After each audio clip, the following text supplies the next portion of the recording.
Hello, and welcome to this week's edition of TCS Student News. I'm Jordan. And I'm Aidan. Let's get right into the news. Earlier this week, Trump sent Congress a record-large $4.75 trillion 2020 budget plan. This is the largest in U.S. federal history.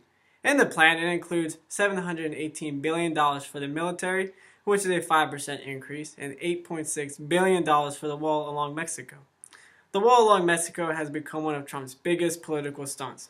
3 months ago, the government was shut down for 35 days because Trump didn't get the money for the wall. Last month, he announced a national emergency, expecting to get the money he wanted for the wall, but he did not. Now, where does Trump expect to get this money? Well, in the budget plan, he plans on cutting funds in the State Department, Agriculture Department, and the Environment Protection Agency. In these, domestic programs are going to be heavily affected, like Medicare and Medicaid, being cut by nearly $1.5 trillion. This means that younger and older people will be strongly impacted. The cut will also affect the research and AIDS that Trump promised he would put money into, but in this budget plan, it will cut the research. Now, at the moment, there is no need to stress out because this plan is unlikely to be passed through the House, since it is controlled by Democrats, but this could potentially lead to another government shutdown. For our next story, we'll be talking about the United States and Saudi Arabia. Later this year, the United States will pass Saudi Arabia in oil exports, natural gas exports, liquids, and petroleum products exports like gasoline. The U.S. would be then the world's leading exporter of oil and liquids. That has not happened since Saudi Arabia began selling oil overseas in the 1950s. What is the cause for the recent boom in oil exports, Aidan? Well, Jordan, to be honest, it is drilling innovations. They have opened up huge amounts of oil and natural gas that had previously been trapped in the shale oil fields in Texas, North Dakota, and other regions around the country. Because of the recent drilling on American soil, we have now been exporting more energy than we import. Some people are not happy with this, however.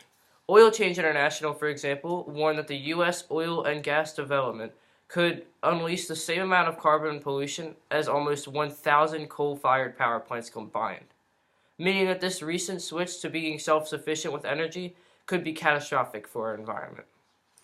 Hopefully we can find an efficient way to mine the resources we need without damaging the environment. Anyways, starting in 2021, U.S. citizens will need to register to visit parts of Europe. The EU announced last year it was creating a European Travel Information and Authorization System, also known as ETIAS, that will require pre-travel screening for security, migration risk of travelers benefiting from visa-free access. At the moment, U.S. citizens can travel to Europe for up to 90 days without any sort of travel visa. Now, the United States aren't the only ones who are going to be affected by this. 60 other countries will be required to apply for ETIAS. So if you plan on going to Europe in 2021, make sure you apply for an ETIAS. On March 8th, every year, International Women's Day is celebrated. International Women's Day has celebrated the economic, cultural, political, and social achievements of women for more than 100 years. During the International Conference of Working Women in 1910, the idea was proposed that a day should be set aside every year across the world to celebrate women and reinforce their demands. Even though the idea of it was implemented technically in 1910, it took a little while to catch on. About 60 years later, in 1975, the UN announced the International Women's Day would be a national holiday, and that all of the member countries had to take part in it. I hope that everyone watching realizes the hardships that women had to go through, and that they are still going through. Women are treated a lot better than they used to be, but that doesn't mean things are perfect. The facts are, they do get paid less than men. They are subject to more sexual crimes, and they are not represented equally in government to their population. And they are not looked at with the same standards. And I think this is wrong and unjust. Women deserve to be on the same scale as men, and I think they have proven it in more ways than one. Jordan, what are your thoughts on this? I couldn't agree with you more, Aidan. Women are the future. We have amazing young women in this school who are going to make a big difference in our future. Now it is time for TCS News. Continuing with the previous topic, last Friday we watched a film called Girl Rising. Girl Rising was a film about young women all over the globe who tell their stories. All of the girls in the film had to deal with really horrendous things that most of us could not imagine, but they were still strong enough to get through it. One of the girls that stood out to me was Wadley. Wiley was a 7-year-old girl living in Haiti who was living an okay life. It wasn't the worst, but it definitely wasn't good. She loved school and hanging out with her friends, but an earthquake hit and destroyed mostly everything. Wiley and her family lived in a tent camp, and Wiley could no longer be in school because her family could not afford it. Even though her family didn't have any money, Wiley was still determined to be in school, and she did. She knew that the value of her education was ready to stand up for herself at the age of 7. This was a very powerful message to me, considering all the things that people around the globe take advantage of. The truth is that we never know what we have until we have lost it. I agree. Last Thursday, the 7th, we had a sponsor meeting about things that are happening around the school and things that will change next year. One thing that we talked about was all the field trips and special things we have planned in the weeks to come. Most sponsors were surprised to see that their students are partaking in so many events in such short periods of time. Another, more serious topic that we talked about was tuition, which will be going up next year. Overall, the sponsor meeting was highly informative and I believe a very productive one. For further information on tuition or other concerns, please contact Mr. Tom directly. On Tuesday the 5th and Tuesday the 12th, students from grades 8 through 10th shadowed. The purpose of a shadow day is to learn about what the school is like on a day-to-day basis.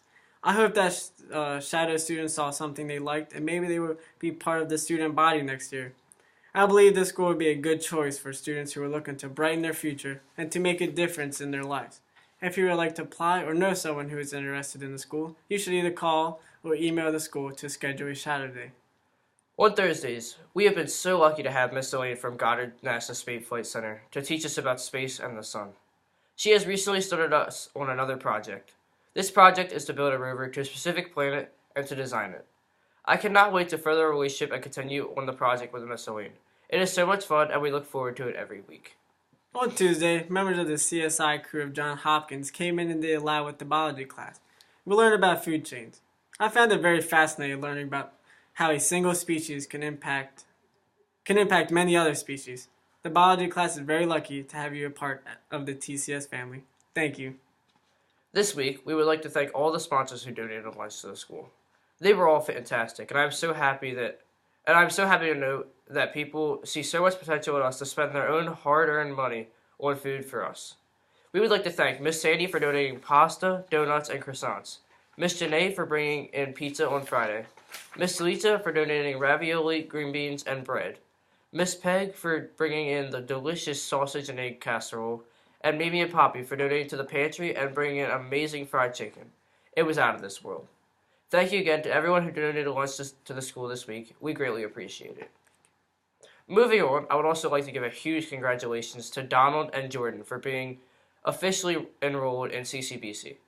The Community College of Baltimore County, they start their first classes later this month. They will be going there every Tuesday night for classes. So on top of all the schoolwork and things they have now, they are going to be taking on another challenge. And I am sure they will do it with ease. I'm so happy to see my friends and peers doing great things, and I hope that they keep growing and getting better. Good luck, Donald and Jordan. Have an amazing college experience. Thank you so much, Aidan. It means a lot. Well, the second trimester has just come to a close, and the third and final trimester has just begun. This year has gone by fast. We have all come a long way to get to this point. For me personally, this is my last trimester as a student.